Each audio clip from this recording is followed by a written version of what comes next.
بہار دنیا ہے چند روزہ، نہ چل یہاں سر اٹھا اٹھا کر۔ بہار دنیا ہے چند روزہ، نہ چل یہاں سر اٹھا اٹھا کر۔ خدا نے خود ہی مٹا دیے ہیں ہزاروں نقشے بنا بنا کر۔ اللہ تعالیٰ نقشے بناتا ہے اور پھر خود ہی بگاڑ دیتا ہے، کیونکہ بندے کو بالآخر اپنی اصل منزل کی طرف لوٹنا ہے جو موت ہے۔ موت اٹل ہے، ایک دن انسان کو آ کے رہنی ہے۔ انسان کا رزق بھی پیچھا کرتا ہے، انسان کی موت بھی پیچھا کرتی ہے، اور موت ایسا پیچھا کرتی ہے کہ بالآخر ایک دن بندے کو دنیا سے جانا ہی پڑتا ہے۔ اللہ تعالیٰ اپنے محبوب صلی اللہ علیہ وسلم کو فرماتے ہیں کہ اے میرے حبیب صلی اللہ علیہ وسلم، وما جعلنا لرجل من قبلک الخلد، ہم نے آپ سے پہلے بھی دنیا میں کوئی بر ایسا نہیں بنایا کہ جو ہمیشہ رہے۔ آپ غور کیجئے، اگر موت کو دولت کے ذریعے سے ٹالا جا سکتا تو قارون کو موت نہ آتی، اگر موت کو حکومت کے ذریعے سے ٹالا جا سکتا تو فرعون کو موت نہ آتی، اگر موت کو حسن و جمال کے ذریعے سے ٹالا جا سکتا تو یوسف علیہ السلام کو موت نہ آتی، اگر موت کو اخلاق عظیمہ کے ذریعے سے ٹالا جا سکتا تو ہمارے آقا صلی اللہ علیہ وسلم کو کبھی موت نہ آتی، اگر موت کو محبتوں کے ذریعے سے ٹالا جا سکتا کوئی ماں اپنی آنکھوں کے سامنے جوان بیٹے کو نہ مرنے دیتی، اگر ماں کو اگر وفاؤں کے ذریعے سے موت کو ٹالا جا سکتا کوئی بیوی اپنی آنکھوں کے سامنے جوان خامند کو نہ مرنے دیتی۔ مگر ہم نے تو ایسے منظر دنیا میں دیکھے ہیں، جوان بیٹا لیٹا ہوا ہوتا ہے اور بوڑھی ماں اپنے تھرکتے ہاتھوں کے ساتھ اس آنکھوں کو بند کر رہی ہوتی ہے۔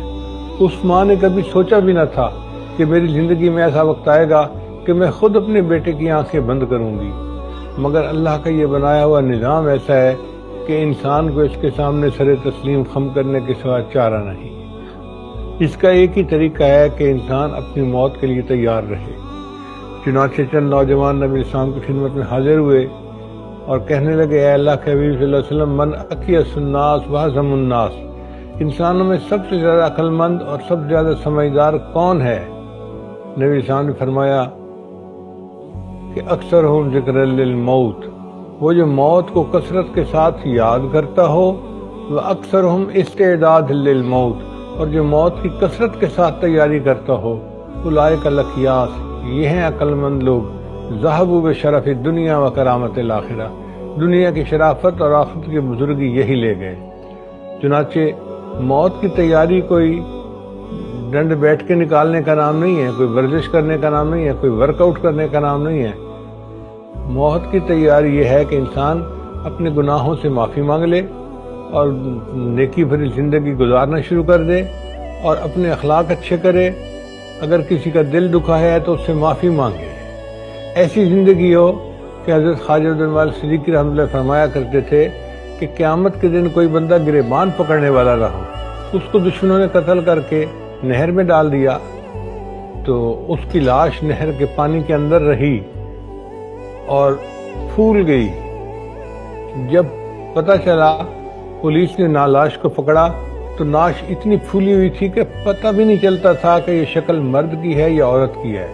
شناخت ہوتی نہیں تھی۔ اب جب شناخت ہوتی نہیں تھی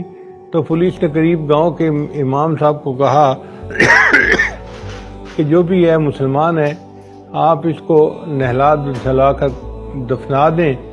کیس کھلے گا تو پھر بعد میں دیکھی جائے گی۔ چنانچہ امام صاحب نے اس کو نہلا دیا، لیکن جب کفن دینے کا وقت آ گیا تو امام صاحب نے کہا، بھئی میرے پاس تو پیسے نہیں کہ میں کفن خرید سکوں، دیہاتوں میں کھانے پینے کی چیزیں ہوتی ہیں لیکن کیش شہر میں نہیں ہوتا کہ انسان خرچ کر سکے۔ تو بستی والوں نے کہا کہ اچھا پھر اس کے لیے چندہ کر لو۔ چنانچہ مسجد میں اعلان ہوا، لوگوں لاوارث نعش ہے، اس کو کفن دینا ہے، اس کے لیے چندہ لاؤ۔ کوئی 1 روپیہ لایا، کوئی 2 روپیہ لایا، کوئی 5 روپیہ لائے۔ 1 گھنٹہ اعلان ہوتا رہا اور 1 گھنٹے اعلان کے بعد پیسے پورے ہوئے، کفن خریدا گیا اور اس ناوارث لاش کو کفنا کر بالآخر دفنا دیا گیا۔ 3 مہینے کے بعد جب کیس کی حقیقت کھلی تو پتہ چلا کہ وہ بندہ اپنے علاقے کا نمبردار تھا،